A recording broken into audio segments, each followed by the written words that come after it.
Unsur pasal 55 ayat 1 ke 1 KUHP sebagai yang melakukan atau turut serta melakukan perbuatan. Mohon yang mulia, kami bacakan fakta bahwa berdasarkan doktrin jurisprudensi tersebut di atas serta fakta hukum yang terungkap di persidangan yang diperoleh dari keterangan saksi, keterangan ahli, surat petunjuk keterangan terdakwa dan barang bukti yang satu sama yang lain saling bersesuaian telah diperoleh fakta hukum yang berkaitan dengan pembuktian unsur pasal 55 ayat 1 ke 1 KUHP. 1. Bahwa pembuktian unsur mesra melawan hukum dan unsur melakukan perbuatan memperkaya diri sendiri atau orang lain atau suatu korporasi atau serta unsur yang merugikan keuangan negara atau perekonomian negara telah kami uraikan sebelumnya dalam bagian kedua, ketiga, dan keempat yang sebenarnya sudah kami nyatakan terbukti dengan alat bukti yang sah. Sehingga seluruh uraian pertimbangan pada bagian A, unsur mesra melawan hukum, unsur melakukan perbuatan yang memperkaya diri sendiri atau orang lain, suatu korporasi, unsur merugikan keuangan negara atau perekonomian negara, aku mutatis mutandis diberlakukan, ditetapkan atau diambil alih menjadi uraian pembuktian unsur pasal 55 sebagai yang melakukan terus serta melakukan perbuatan. Adapun peran masing-masing pelaku dalam perkara aku adalah sebagai berikut. 1. Terdakwa Thomas Trijasih Lembong tanpa didasarkan rapat koordinasi antar kementerian menerbitkan surat pengakuan impor persetujuan impor gula kristal mentah GKM periode tahun 2015 sampai dengan periode 2016 kepada Tony Wijaya, Ten Suryanto, Hansen Setiawan, Indra Suryaningrat, Eka Sapanca, Wisnu Hendraningrat, Hendro Giarto Atiwo, Ansvalita Hutama, Ali Sanjaya Budidarmo. Terdakwa Thomas Trijasih Lembong tanpa disertai rekomendasi dari Kementerian Perindustrian memberikan surat pengakuan impor GKM periode tahun 2015 sampai dengan 2016 kepada Tony Wijaya, Ten Suryanto, Hansen Setiawan, Indra Suryaningrat, Eka Sapanca, Wisnu Hendraningrat, Hendro Giarto Atiwo, Hans Farita, Ali Sanjaya melalui PT Kebun Tebu Mas. 3. Terdakwa Thomas Trijasih Lembong memberikan surat pengakuan sebagai importer GKM persetujuan impor gula kristal mentah pada tahun 2015 sampai dengan periode tahun 2016 sebagaimana yang kami bacakan sebelumnya. Yang mana diolah menjadi gula kristal putih padahal mengetahui perusahaan tersebut tidak berhak mengelola gula kristal mentah menjadi gula kristal putih karena perusahaan tersebut merupakan perusahaan gula rafinasi. Terdakwa Thomas Trijasih Lembong pada tahun 2015 memberikan surat pengakuan sebagai importer produsen gula kristal mentah kepada Tony Wijaya PT Angel Product untuk diolah menjadi GKP yang dilakukan pada saat produksi dalam negeri GKP mencukupi dan pemasukan atau realisasi impor gula kristal mentah tersebut terjadi pada musim giling. Terdakwa Thomas Trijasih Lembong tidak menunjuk perusahaan BUMN untuk pengendalian ketersediaan dan stabilisasi harga gula, melainkan menunjuk induk koperasi Kartika Inkopar, Inkopol, Puskopol, Satuan Koperasi Kesejahteraan Pegawai SKKP TNI Polri. 6. Terdakwa Thomas Trijasih Lembong memberikan penugasan kepada PT PPI untuk melakukan pengadaan gula kristal putih dengan cara bekerjasama dengan produsen gula rafinasi karena sebelumnya Charles Sitorus bersama-sama dengan Tony Wijaya, Ten Suryanto, Hansen Setiawan, Indra Suryaningrat, Eka Sapanca, Wisnu Hendraningrat, Hendro Giarto Atiwo, Hans Farita Hutama, Ali Sanjaya Budidarmo telah menyepakati pengaturan harga jual gula dari produsen kepada PT PPI dan pengaturan harga jual PT PPI kepada distributor di atas harga patokan petani atau HPP. 7. Terdakwa Thomas Trijasih Lembong tidak melakukan pengendalian atas distribusi gula dalam rangka pembentukan stok gula dan stabilisasi harga gula yang seharusnya dilakukan oleh BUMN melalui operasi pasar dan atau pasar murah. Dari rangkaian fakta tersebut dapat disimpulkan bahwa telah ada kerjasama sedemikian rupa yang sesuai kehendak yang diinsafi oleh terdakwa Thomas Trijasih Lembong bersama-sama dengan Charles Sitorus, Tony Wijaya, Ten Suryanto, Hansen Setiawan, Indra Suryaningrat, Eka Sapanca, Wisnu Hendraningrat, Hendro Giarto Atiwo, Hans Farita Hutama, Ali Sanjaya dengan peranan masing-masing pelaku sebagaimana telah diuraikan dalam fakta-fakta hukum di atas yang dari peranan masing-masing pelaku tersebut terwujud suatu peristiwa pidana korupsi yang menyebabkan timbulnya kerugian keuangan negara. Berdasarkan pengertian unsur dari uraian fakta hukum tersebut di atas, maka unsur pasal 55 ayat 1 ke 1 KUHP sebagai yang melakukan atau terus melakukan perbuatan telah terpenuhi dan terbukti secara sah dan menjadikan menurut hukum. Unsur pasal 18 ayat 1 ke 1 Undang-Undang RI Nomor 31 Tahun tahun 1999 tentang pemberantasan tindak pidana korupsi. Mohon izin Yang Mulia, tidak kami bacakan. Bahwa berdasarkan alat bukti berupa keterangan saksi, keterangan ahli, serta keterangan terdakwa, alat bukti surat, alat bukti petunjuk, diperoleh fakta hukum yang dapat mendukung dan menjelaskan bahwa 1. Bahwa pembuktian unsur secara melawan hukum dan unsur melakukan perbuatan memperkaya diri sendiri atau orang lain atau korporasi atau unsur merugikan keuangan negara atau perekonomian negara serta unsur sebagai yang melakukan atau terus sedang melakukan perbuatan telah kami uraikan. Bahwa dalam perkara aku telah terjadi kerugian keuangan negara sebesar 515.480.740.970 rupiah, 36 sen yang merupakan bagian dari kerugian keuangan negara sebesar 578.105.411.622 rupiah, 47 sen. Berdasarkan laporan hasil audit penghitungan kerugian negara nomor PE 03 tanggal 20 Januari 2025 dari BPKP RI. 3. Dalam perkara akuo dari kerugian keuangan negara yang terjadi yaitu sebesar 515.480.8.740.970 rupiah, 36 sen terdapat pihak-pihak yang turut menikmati atau memperoleh uang hasil tindak pidana korupsi dalam perkara akuo dengan rincian sebagai berikut. 1. Memperkaya Tony Wijaya NG melalui PT Angel Product sebesar 144.113.226.280 juta rupiah, 5 sen yang diperoleh dari kerjasama impor PT Gula Angel Product dengan Inkopkar, Inkopol dan PT PPI.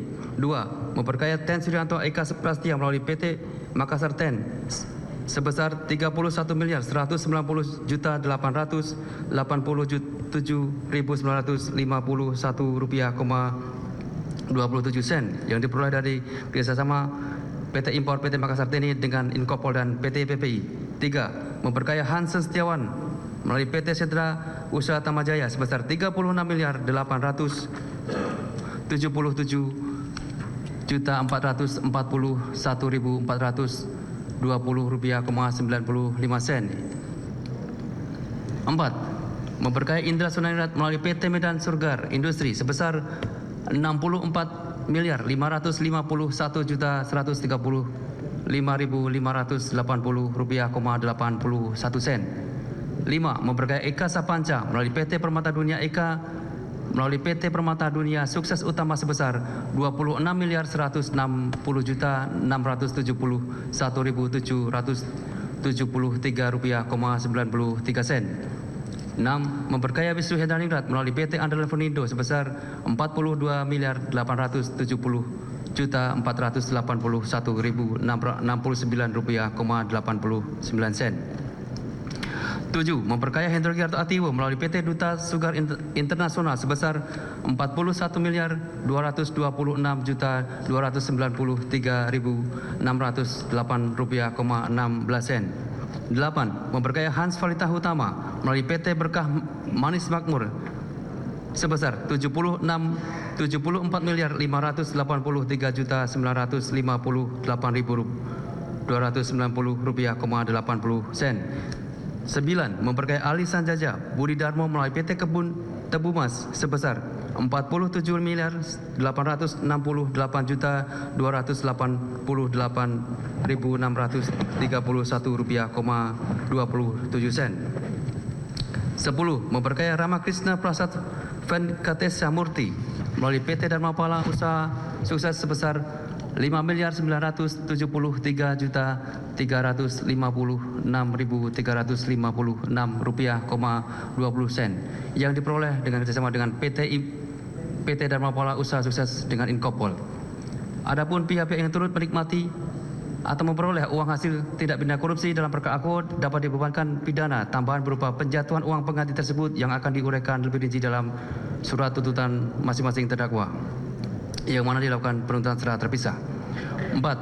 Bahwa berdasarkan fakta persidangan terkait ketentuan pasal 18 ayat 1 huruf B Undang-Undang RI nomor 31 tahun 99 tentang pemberantasan tindak pidana korupsi sebagaimana telah diubah dengan Undang-Undang RI nomor 20 tahun 2021 tahun 2001 tentang perubahan Undang-Undang RI lebih tepat ditemukan kepada pihak swasta yang menikmati atau memperoleh uang dari hasil tindak pidana korupsi dalam perkara aku, sehingga terhadap pihak swasta tersebut dapat dibebankan pidana tambahan membayar uang pengganti yang jumlahnya sebanyak-banyaknya sama dengan harta benda yang diperoleh dari tindak pidana korupsi.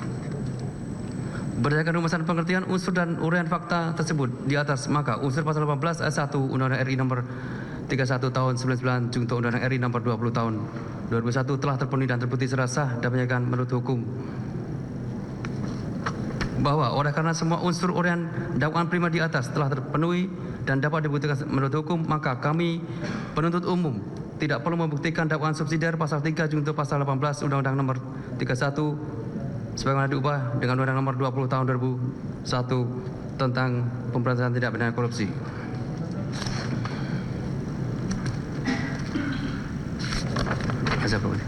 Silakan Yang Mulia.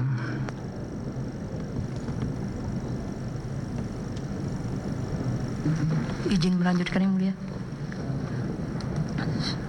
Analisa barang bukti, Majelis Hakim yang kami hormati, tim penasihat hukum yang kami hormati, sidang pengadilan yang kami muliakan, bahwa pasal 39 KUHP menentukan sebagai berikut. 1. Barang-barang kepunyaan terdakwa yang diperoleh dari kejahatan atau yang sengaja dipergunakan untuk melakukan kejahatan dapat dirampas.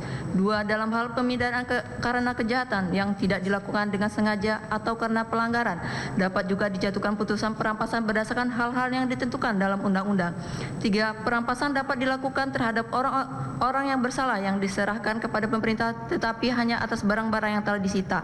Pasal 46 KUHP mengatur sebagai berikut. 1. Benda yang dikenakan penyitaan dikembalikan kepada orang atau kepada mereka dari siapa benda itu disita, atau kepada orang atau kepada mereka yang paling berhak apabila A. Kepentingan penyidikan dan penuntutan tidak memerlukan lagi, B. Perkara tersebut tidak jadi dituntut karena tidak cukup bukti atau ternyata tidak merupakan tindak pidana, C. Perkara tersebut dikesampingkan untuk kepentingan umum atau perkara tersebut ditutup demi hukum, kecuali apabila benda itu diperoleh dari suatu tindak pidana atau yang dipergunakan untuk melakukan suatu tindak pidana.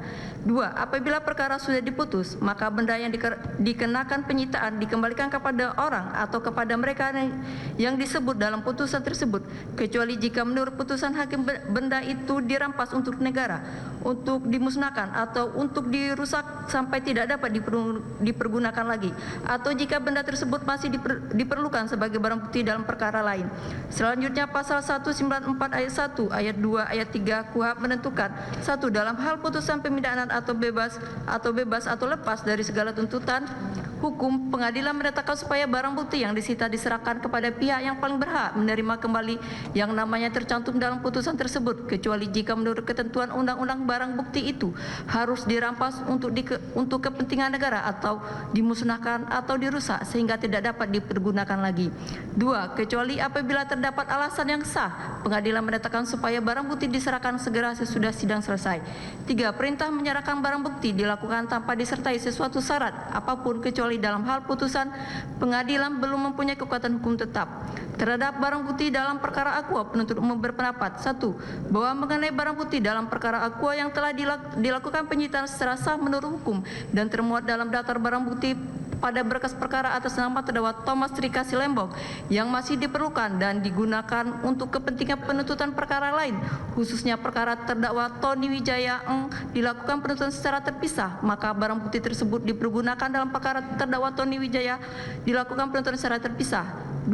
Bahwa mengenai barang bukti yang telah dilakukan penyitaan secara sah menurut hukum dalam tahap penuntutan berdasarkan penetapan Majelis Hakim nomor 34 tanggal 2 Mei 2025 berupa 1 unit komputer tablet merek iPhone jenis iPad Pro warna silver, 1 unit laptop merek Apple warna silver model nomor, bahwa barang bukti tersebut didapat di kamar terdakwa Thomas Rika Silembong di Rutan Selembah Cabang Kejaksaan Negeri Jakarta Selatan ketika dilakukan sidak berdasarkan pasal 24 ayat 2 junto pasal 26 huruf I Peraturan Menteri Hukum dan Hak Asasi Manusia Republik Indonesia Nomor 8 Tahun 2024 tentang penyelenggaraan keamanan dan ketertiban pada satuan kerja permasyarakatan yang pada pokoknya mengatur larangan bagi tahanan atau narapidana untuk memiliki, membawa atau menggunakan alat komunikasi atau alat elektronik, maka sudah seharusnya barang bukti tersebut dapat dirampas untuk dimusnahkan. Dilanjutkan Yang Mulia. Kami lanjutkan Yang Mulia. Majelis Hakim yang mulia, tim penasihat hukum yang terhormat, sidang pengadilan yang kami muliakan. Sebelum kami sampai pada tuntutan pidana atas diri terdakwa, pernah kami menyampaikan hal-hal yang kami jadikan pertimbangan mengajukan tuntutan pidana, yaitu yang memberatkan perbuatan terdakwa tidak mendukung program pemerintah dalam rangka penyelenggaraan negara yang bersih dan bebas korupsi, kolusi, dan nepotisme. Terdakwa tidak merasa bersalah dan tidak menyesali perbuatannya. Hal yang meringankan, terdakwa belum pernah dihukum. Berdasarkan uraian dimaksud,